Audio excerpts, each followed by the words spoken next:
You know, 30 years is a long damn time, ain't it? You're getting old, John.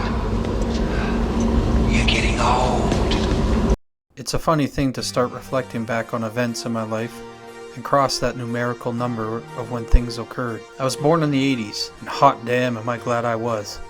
The 80s were awesome, though I cannot forget and admit that being born in the 80s meant also growing up in the 90s. Equally glorious times. It was the rise of the internet, the release of some of the most epic video games ever, movies, and the list goes on. I don't think we'll ever see a repeat in this sort of era, if you will, from the 80s to 90s to the 2000s. For myself though, it was the time when growing up was the hardest. Junior high, becoming a teenager, finding oneself in the group of people you fit in with, which for me was a bit tougher. The one thing back then, it wasn't popular to like a lot of geeky or nerdy things. Fuck y'all pricks, I knew better. But as it were, congregation was found and like-minded people tend to gravitate together. Befriending a fella named John, and later one of the two absolute best friends to this day, Ryan, whom I have known since I was 7 or 8 years old. At first it was Dungeons and Dragons, combined with hockey card collecting. But then, in the early 90s, the gaming world would change forever. The release of the first ever CCG collectible card game called Magic: The Gathering. Magic, or MTG for short. And you know, one day I'll have to tell its tale in whole from my view, and what a tale that would be. For now, it serves as the background driver for the story I'm telling. But in brief, Magic was the combination of D&D and hockey card collecting multiplied and amplified by 100. You could collect it, trade it, sell it, buy it, and best of all, play it. Its brilliance so obvious, though until then, it had never been done. Yet here it was, and here it remains to this day. The founding company, Wizards of the Coast, WotC for short, literally was started by some gaming nerds in a guy's basement, only for most of them to quit their college career jobs as overnight their game became a sensation, and in a few short years into a multi-million-dollar business. Fall of 1994, every nerd was playing it. At school, we'd be playing games and rocking out laughs. Even some of the non-nerds were happy to shuffle and draw around a multiplayer game. I loved playing, but for myself, I loved trading and up-trading even more. A midweek in November that year, 2 birthday parties occurred. Mina's and Ryan's. Everyone brought their Magic cards, and we all traded, played, and laughed. It was then I noticed Ryan had a collection of cards containing ones I had never seen before, and certainly with flavor, art, game mechanics, abilities, unparalleled. Just thinking back and reflecting on it all, yep, it was with certainty this was the greatest period of my life. Again, one day I'll have to cover all this in more detail. There is just too much more to tell. Later that November though, I learned the 2 greatest words I could come to know. Games Day. Once a month, every Magic player and trader would congregate at one location for massive trading, buying, selling, and playing. It was absolutely the most glorious thing. Always on a Sunday, so when dusk came, that void was like the aftermath of a Christmas morning anticipation well spent. The first one I ever went to was at a church in Fort Garry of my hometown. But after that, it was always at the university, UC, or Uni Center. Sometimes different floors, sometimes different rooms. Always glorious. One further exception to this was a games day that occurred at the Fort Garry Hotel off of Broadway. And so the December games day was the first one I was ever at, held on the main level of UC. Me and Ryan, now besties for absolute life, made our way. So much discovery. There were so many cards no longer available in booster packs at the stores, as I learned that many cards were removed from printing, and so even back then commanded a premium and were very difficult to obtain without having like-type cards to trade or the cash, which was in short supply. This games day was so fucking epic. In fear of digressing too much, I'll note the most major thing coined was the action and sound known as the wachik. The fuck is a wachik, you ask? Well, let me tell you. It is the sound and action of when players or traders, unbeknownst or otherwise, when they place the card down on the table, usually it is one of the top corners of the card, they pull back and release with a snap, The snap is the wood chick.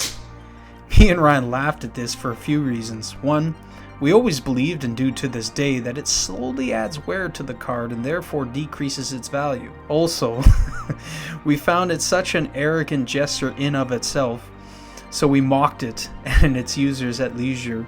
This brings us to February of 1995. The games day at UC was in a new room, the front one with all the windows. Another glorious games day room packed with players, with cards, decks, playing, trading. By this time I had discovered the cards, and from which sets, that were out of print, and even obtained some harder to get ones myself, albeit even by this time, some of the most powerful ones were soaring in value beyond my obtainability.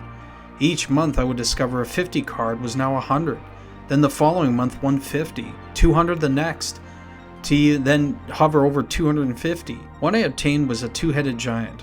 Super cool. But I like to trade. And so, trying to trade with everyone and anyone, I came upon a taller, lanky fella sporting glasses. Some players have their trade pile in a box, like this guy had. Others in a binder via 9 pocket pages, which is what I rocked from my previous hockey card days. There were some cards I found interesting, including the famous Beat Word of Command, famous locally, as it looked like it had gone through the wash, literally.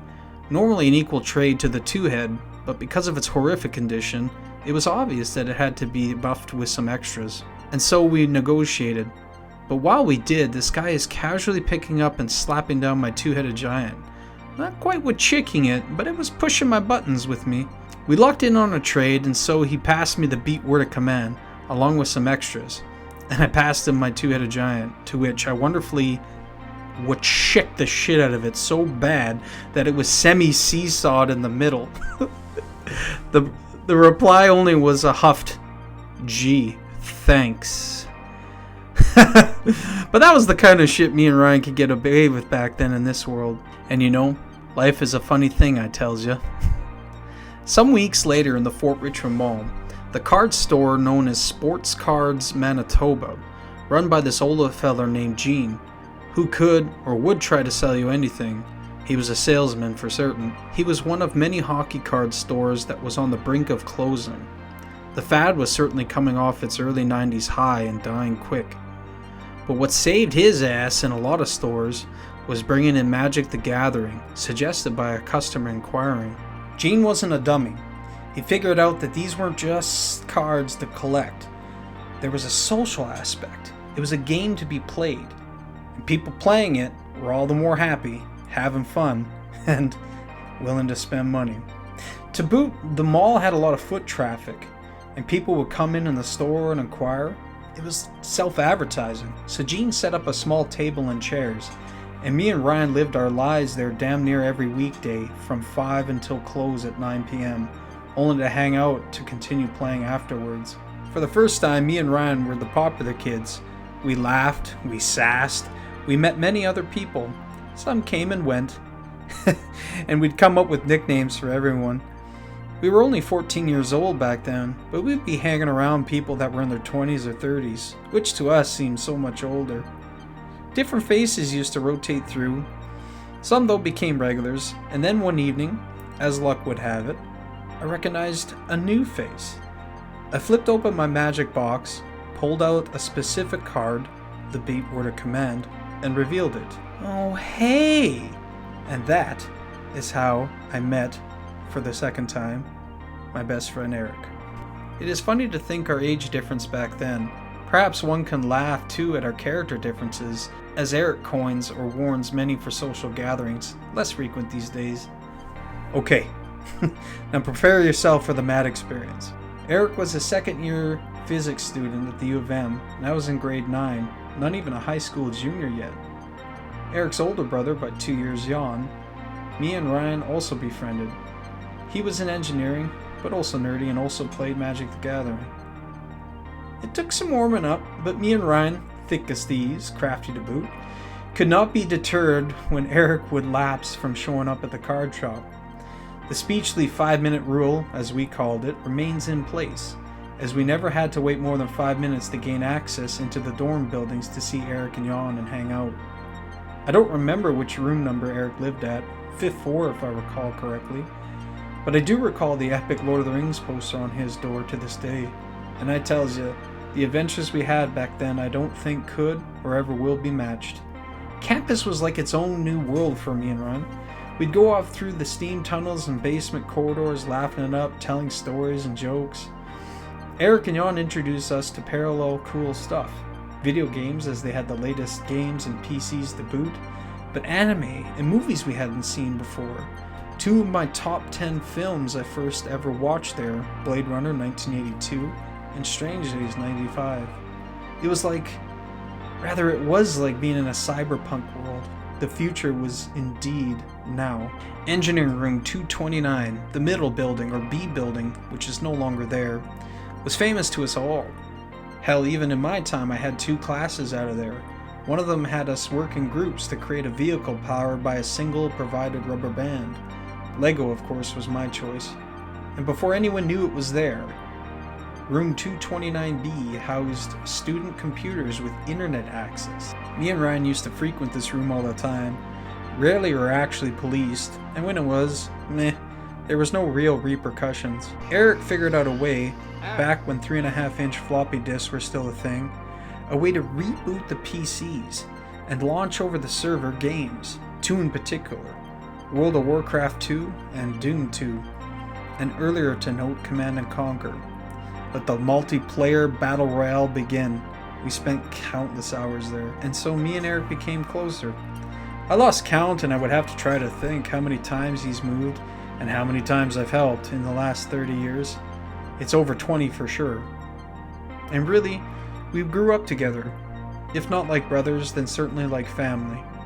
In later years, we used to play squash on the weekly, usually Wednesdays being our evening to hang. That was no fucking Tim, buddy. That was the most perfect. There was no Tim in that fucking shot. There was no Tim in that shot. There was no fucking Tim whatsoever. I heard that crispy clear, man. Always getting pizza or sushi post matches and gobbling down while watching a movie. A tradition which mostly still held to this day. But we need to pick up squash again and we can't eat quite as much, but nonetheless. We have been there at our graduations, special events, life's ups and downs. Eric is certainly the kind of friend I can look far back to the present and be ever grateful that I have been so blessed to have a friend indeed such as him. In reality, I can make a 2-hour-long movie in regards to our friendship and all the adventures we've been on and through, but I just wanted to note some well-fond and deep ones. I don't think there is any period of my life I would love to repeat as much. If ever possible, with a few tweaks and with some extra money, if I could. Though mid-90s were absolutely glorious in the overall hindsight. Thank you for sharing it with me, my best friend, Eric. Okay, so we do the clockwork again.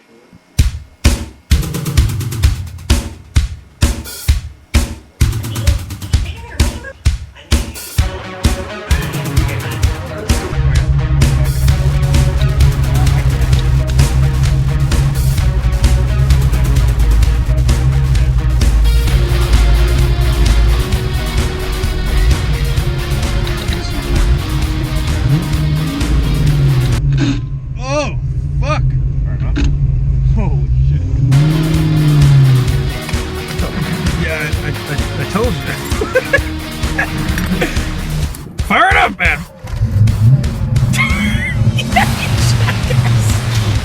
Okay, I will stop videoing to non-recording.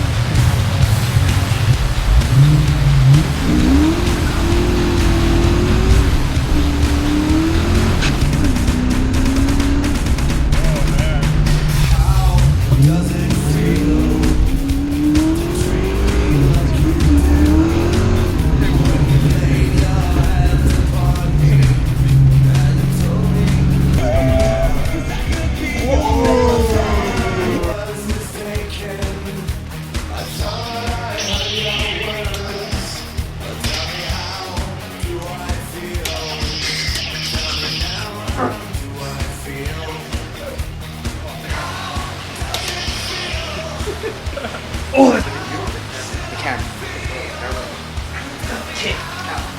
You're gonna edit this